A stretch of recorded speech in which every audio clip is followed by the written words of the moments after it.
Jack and the Beanstalk. Once upon a time, in a land far away, there lived a young boy named Jack. Jack lived in a small cottage with his mother on the outskirts of a quiet village. Their only source of income was their beloved cow, Milky White.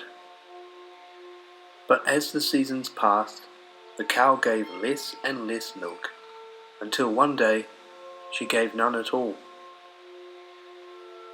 With no other choice, Jack's mother sighed and handed him the cow's rope. Take Milky White to market, Jack, and sell her for a good price. It's the only way we'll have food on the table. Although he was reluctant, Jack nodded and set off down the road. He hadn't gone far when an old man appeared before him. His cloak was tattered, his eyes bright with mischief. "Fine cow you have there, boy. I'll make you an offer." Jack hesitated. How much will you give me? The man reached into his pocket and revealed 5 small beans. Jack looked at the man with a frown. "These ain't no ordinary beans. They're magic. Plant them under the light of the moon, and by morning, wonders beyond imagining will grow." Jack's heart leapt at the thought of magic. Without hesitation, he handed over Milky White and took the beans. But when he returned home, beaming with excitement, his mother's face darkened. Beans? Oh, Jack, you traded our only cow for beans? In her despair, she snatched them from his hand and flung them out the window. Jack went to bed hungry, staring at the ceiling in shame. Chapter 2. The next morning, Jack suddenly woke. As his eyes opened, he saw something strange had happened. A green glow filtered through his window.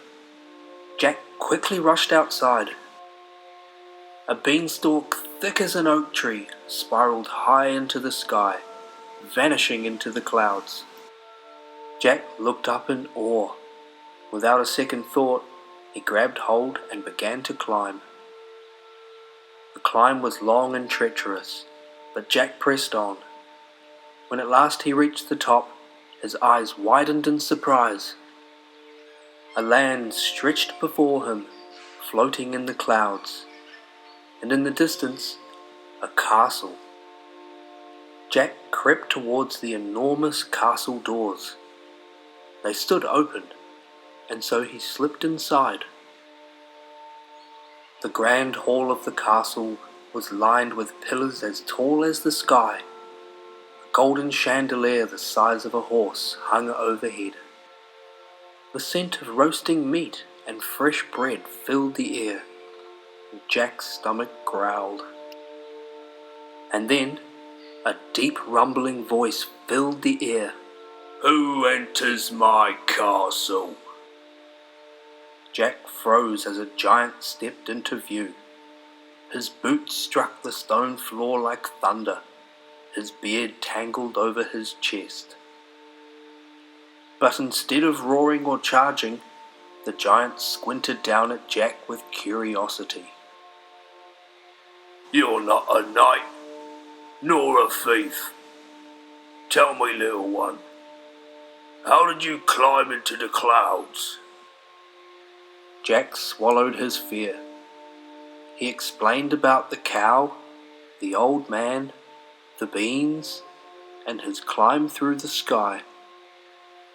The giant listened intently, his great brow furrowed in thought. "It has been many years since I've had a visitor. Lonely it is up in the clouds." He paused. Then his lips curled into a slow grin. "You amuse me, boy, and so I shall grant you a challenge. Answer me 3 riddles correctly, and I will reward you with a treasure beyond compare. Always ready for a challenge, Jack quickly agreed. The giant leaned forward. Here is the first. The more you take, the more you leave behind. What am I? Jack frowned, thinking hard. Then his eyes lit up.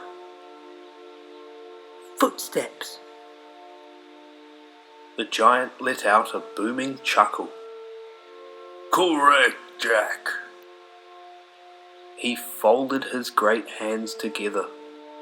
Here is the second. I can be cracked, made, told, and played. What am I? Jack grinned. A joke. The giant stroked his beard. Ah, clever boy. Here's your final riddle. I have cities, but no houses, forests, but no trees, and rivers, but no water. What am I? Jack hesitated. This was a tricky one. He thought and thought. Then suddenly, he laughed. You're a map. The giant clapped his hands, shaking the castle. Well done, Jack. You are quick of mind and bold of heart. You have earned your prize. The giant reached behind his chair and lifted a small golden hen. This hen lays eggs of pure gold. Take her, and may she bring fortune to your home. Jack held the hen in awe, but before he left, the giant gave him one last request. Cut down the beanstalk. It has brought you riches, but for me, it brings only wandering souls and trouble. I wish for rest, not visitors. Jack nodded. He climbed down carefully. The hen nestled in his arms. When he reached the ground, his mother gasped at the sight of the golden hen. Jack recounted the tale, and together they set to work chopping down the beanstalk. The final swing sent the mighty stalk crashing down to the ground. And so, Jack and his mother lived happily ever after, never knowing hunger again. Jack never saw the giant again, but he always remembered his words. He learned that sometimes taking chances can lead to great reward. If one dares to seek the heights, they may find treasures beyond their wildest dreams. And so, this tale comes to a close. Turn the page, another story awaits.